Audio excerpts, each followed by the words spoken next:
আসসালামু আলাইকুম সবাইকে। আশা করি সবাই ভালো আছেন। যে যেখানে আছেন আল্লাহর রহমতে সবাই ভালো আছেন। আলহামদুলিল্লাহ আমরা ভালো আছি। আজকে নতুন একটা ব্লগ নিয়ে হাজির হয়েছি। আশা করি আপনাদের ভালো লাগবে।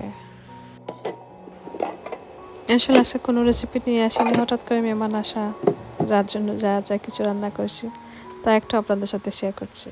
আসলে আমি আগের দিন রান্না করতে পারিনি, তাই যেদিন আসবে মেহমান সেদিনই রান্নাটা করেছি।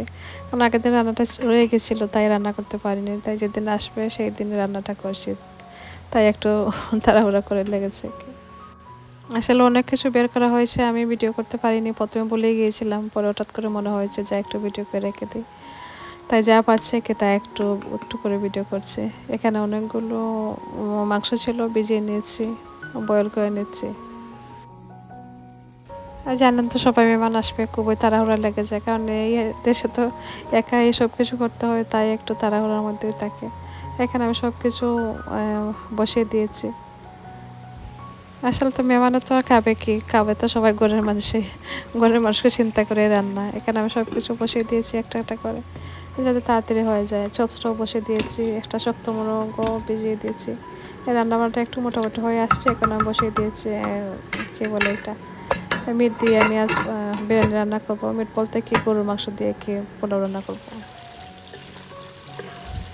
গরুর মাংসটাকে আমি সব মশলা দিয়ে মাখিয়ে দিয়েছি, কারণ আমার হাতে যা যা মশলা ছিল সেটা দিয়ে মাখিয়ে রেখেছিলাম একটা সময়ের জন্য। এখন বসিয়ে দিয়েছি, আর মোটামুটি আসলে মজাই হয়েছে, মাশাআল্লাহ, খারাপ হয়নি।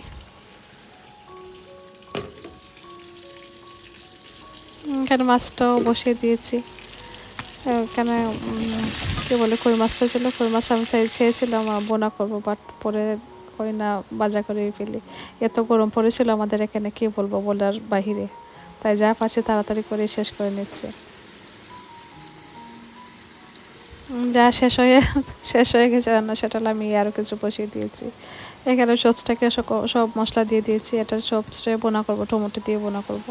আর শক্ত মাংস যেটা, এটাকে সাতকরা দিয়ে বোনা করবো, যেটা আমাদের সিলেটে অতি অতি প্রিয় একটা খাবার, সাতকরা। এটা দিয়েই আজ বোনা করবো শক্ত করে। এতে এখানে পোলাওটাও বসিয়ে দিয়েছি।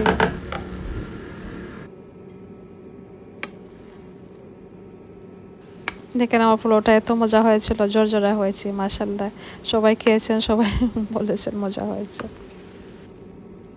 আসলে মেহমান কেউ আসেনি, মেহমান এসেছে আমার ছোটো বোনের জামাই। ওর একটা কাজ ছিল আমাদের এখানে, তাই ও আসছিল আর কি। ও একাই আসছে, আমার বোন আসেনি। ও একা আসছিল, আমার বোন আসেনি, ওর দু ছেলে আসছিল। এই তো রান্না বান্না শেষ। দেখেন আমার রান্নাটা কেমন হয়েছে, আশা করি আপনাদের ভালো লাগবে এই ছোট্ট ব্লগটা আজকে।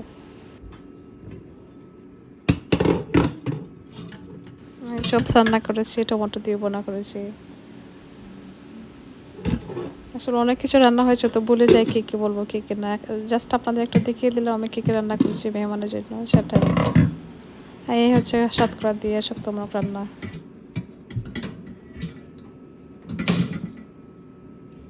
আসলে বলে যাই আমি, এই ডেকগুলো এত গরম ছিল, আমি তো দৌড়ে দৌড়ে যাচ্ছি, আমি বলে যাচ্ছি যে এত গরম ছিল। এই তো এখানে বল মাছ রান্না করেছি শিমের বিচি দিয়ে। রান্নাকে মনে করেছিলাম আরও কয়েকটা আইটেম রানবো, কারণ আমার যে বোনের জামাইটা অত অত বেশি খায় না, ও সিম্পল খাবারটা বেশি খায়। এর মধ্যেও আমি তাড়াহুড়া করে যা পারছি কি তাই রান্না করছি। এখানে একটা নরম চিকেনও বোনা করেছি।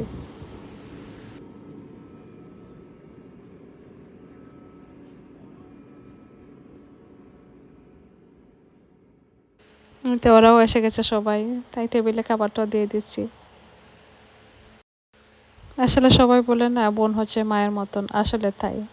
এখানে দেখেন আমার বোনে কি পাঠিয়েছে, ও তো পারছে না, পারলে আরও লন্ডনের সবটা দিয়ে দিত আমাকে। আমি গিয়েছিলাম ওদের ওখানে একবার, বলেছিলাম ধনেপাতা এত সুন্দর গ্রান ছিল। ও বলে ওর হাজব্যান্ড এখন আসছে, ও অনেকগুলো ধনেপাতা দিয়ে দিয়েছে। এই পাঁচফোড়নটা আমি ওর হাতে নিয়ে আসি, কারণ এখানের পাঁচফোড়ন আমার কাছে লাগে ভালো লাগে না। তা ও যখন অন্য থেকে দিয়ে পাঁচফোড়নটা লাগে, এত গ্রান আমার কাছে ভালো লাগে। ও যার আমি যদি যাই, ও এতগুলো দিয়ে দিয়ে দেয় আমার সাথে। ও আসলো আমার সাথে, আমার লাগে এতগুলো নিয়ে আসে। আসলে কি বলবো আপনাদেরকে, সবাই দোয়া করবেন আমার বোনের জন্য। আসলে আমাদের তো মা বাবা নেই, ভাই আর বোন হচ্ছে সব সব আমাদের জন্য। এই দেখেন আরও একটা জিনিস, ওদের ওখানে গিয়েছিলাম, একটা বিস্কুট খেয়েছিলাম, বলেছিলাম এই বিস্কুটটা মজার তো। এই যে বলেছিলাম আর ওরা যখন আমাদের এখানে আসে 2টা 3টা নিয়ে আসে, ওদের এখানে গেলেও নিয়ে আসে। আমি আর প্রথম তো ভালো লেগেছিল, বাট এখন আর ভালো লাগেনি, এত মিঠা কি বলবো। আর তারপরেও আমার বোনের জামাইকে অনেক ধন্যবাদ। ধন্যবাদ দেব না, কারণ নিজের মানুষকে ধন্যবাদ দিতে হয় না, তবুও বলতে হয় আর কি করবো। আর এখানে রাতের বেলা একটু বের হয়েছিলাম, জানি না শরীরটা এত খারাপ লাগছিল, আমার হাজব্যান্ডকে বলছিলাম চলো একটু হেঁটে আসি। আমার হাজব্যান্ড তো হাঁটতে ভালো লাগে না, আমার হাঁটতে ভালো লাগে, এই হচ্ছে গিয়ে প্রবলেম। তো জোর করে নিয়ে এসেছি, ওর বোনের ঘরেও গিয়েছিলাম। ভিডিওটা দেখতে শেষ পথে চলে এসেছি, আজকের মধ্যে এই পর্যন্ত। সবাই ভালো থাকবেন, সুস্থ থাকবেন, আল্লাহ হাফিজ, আসসালামু আলাইকুম।